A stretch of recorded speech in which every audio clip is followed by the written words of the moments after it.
La mièvrerie, c'est un mot qu'on accole souvent à la poésie. C'est pour les rêveurs, c'est les oiseaux, les fleurs, c'est féminin, etc.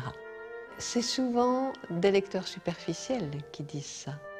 J'aimerais qu'ils aillent jusqu'au bout de leur lecture et qu'ils découvrent, au-delà de ce qui leur paraît visible, l'invisible.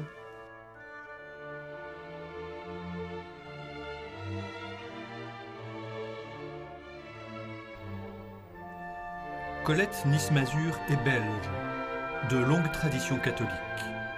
Fille de vétérinaire, elle épouse un médecin, ils ont 5 enfants.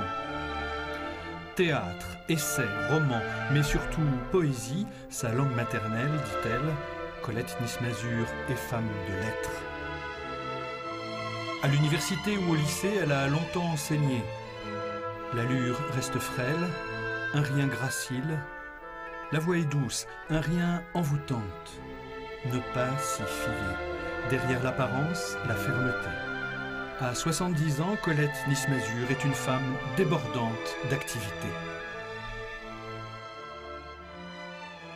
C'est difficile de se dire qui suis-je. Est-ce qu'on va se voir en enfilade? Est-ce qu'on va se voir depuis sa naissance jusqu'à maintenant? Ou bien à partir de maintenant? Maintenant, aujourd'hui, à l'instant même, je suis une femme, mère de famille, grand-mère, heureusement mariée depuis très longtemps à un homme que j'aime et qui m'aime. Et l'écriture est une part très très importante de ma vie. Et le tout est pris dans cette espérance d'un amour qui ne nous quitte jamais, d'un amour qui nous a engendrés et qui nous accompagne à travers les âges, à travers les siècles. L'état de grâce. Il se peut que nous ne soyons vraiment nous-mêmes que dans l'émerveillement, l'éloge, la reconnaissance. Là s'exprime le meilleur de notre être. Ce qui chante, s'ouvre et va à la rencontre de celui qu'on ne peut nommer. L'admiration n'est qu'un des noms de l'espérance, une petite voix d'espérance. Sortir du moi, souvent étroit et sombre, pour se laisser saisir par l'admiration, décaper l'être de la couche d'usage et d'usure afin de contempler ce qui se présente de beau aux yeux éteints, habitués. S'arracher à soi, se détacher des erreurs, des échecs, s'enthousiasmer pour se livrer à la beauté qui sauve et nous mène à lui, le Dieu de bonté et de tendresse, notre espérance. On pourrait au fond redouter que la poésie ou l'écriture n'appartiennent à un registre un peu narcissique ou un peu tour d'ivoire, un peu coupé de la réalité.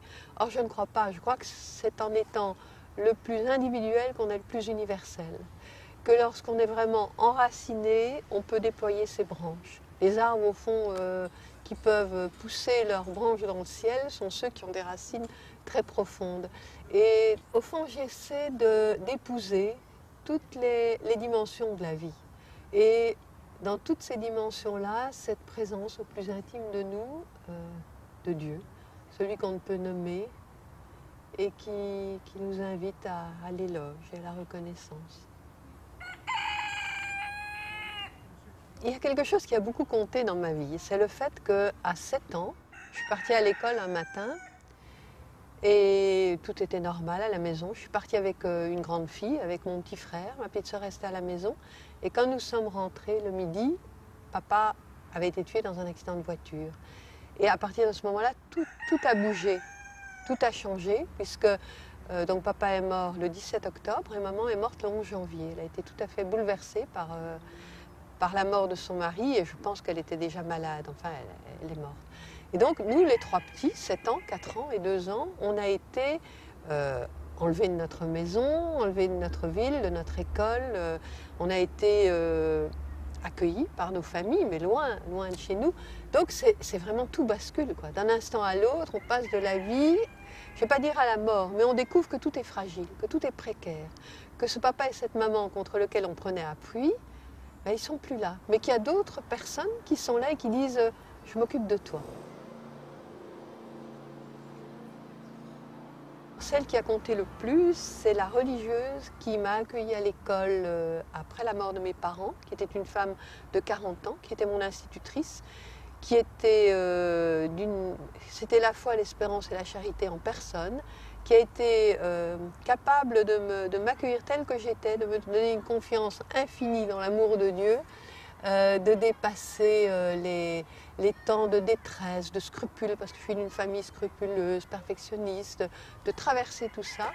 Et elle est morte à 97 ans sans jamais me lâcher la main. Et donc elle m'a transfusé cette foi.